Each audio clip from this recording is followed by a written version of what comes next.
मंडळी, तर आका आलेली आणि आकाच्या पद्धतीने जवसाची चटणी करायची. तर मी लसूण घालते नेहमी, तर आका काय लसूण घालत नाही. तर का विचारूया तिलाच का लसूण घालत नाही. आका कशी करतेस तू, सांग. अगं ती जवसाची चटणी करायचं लसूण घालायचं म्हणलं हां. तर ती लसणावरच जातं. मग परत नुसत्या जवसाचीच करायची, छान लागते. अच्छा, मग कशी करते तू?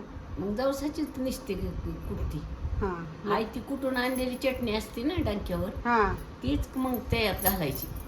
म्हणजे जवसाच्या जवसमध्ये. हां. हा जवस मग टाकायचं त्यात भाजून. कच्चं भाजून टाकते ना. हा हां, भाजून भाजूनच टाकायचं. हा तर चला आता आकाच्या लय करपायचं बी नाही, हां, जास्त भाजायचं मध्यम नाही. भाजायचं. हां, तर आकाच्या पद्धतीने जवसाची चटणी बघूया आपण. चला आता मी करते, पण आकाची पद्धत आहे, आका मला सांगणार आहे फक्त. ठीक आहे, चला मंडळी.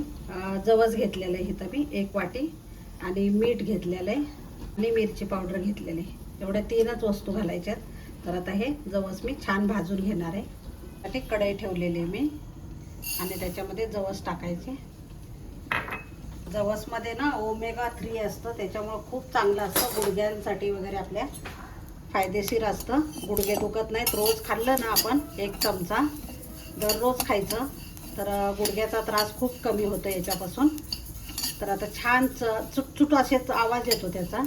एवढे छान भाजायचं, एकदम करपवायचं नाही आहे, सतत हलवत राहायचं. आणि ही आकाची पद्धत असल्यामुळे ना, आकाच्या पद्धतीच्या त्याप्रमाणेच मी करते.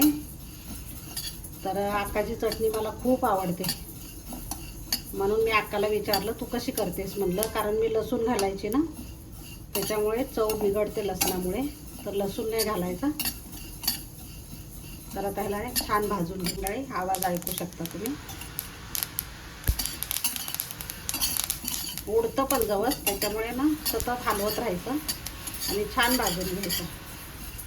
बारीक गॅस करायचा, म्हणजे करपत नाहीये. गॅस बंद करायचा.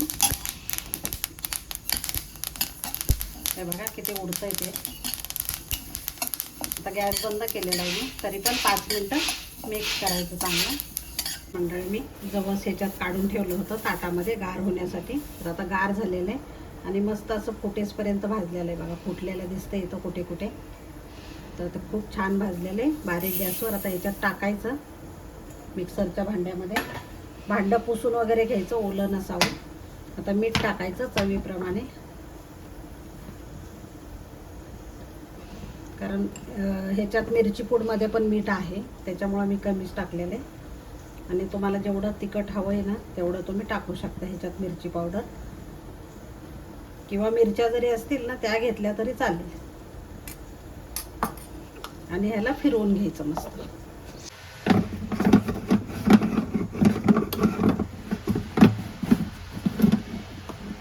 आता छान फिरवून घ्यायचं, चालू बंद करत फिरवायचं.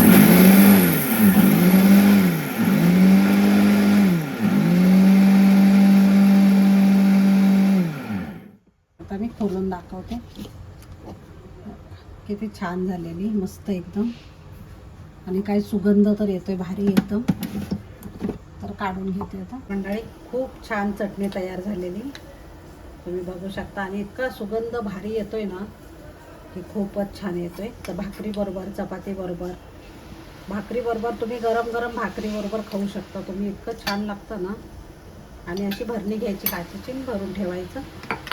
1-2-3 महिने टिकते मस्त. आणि थोडी थोडीच करायची. तर मंडळी, असा 1 चमचा घालून ठेवायचा छोटासा. टिकायलाही 3 महिने पण जाते, पण तुम्ही 1-1 महिन्याचीच करून ठेवा, थोडी थोडी. मी थोडीच केलेली आहे. परत दुसरी नवीन केली ना तर खूप छान लागते. म्हणजे 1-1 महिन्याची करून ठेवा, एकदम करून ठेवू नका.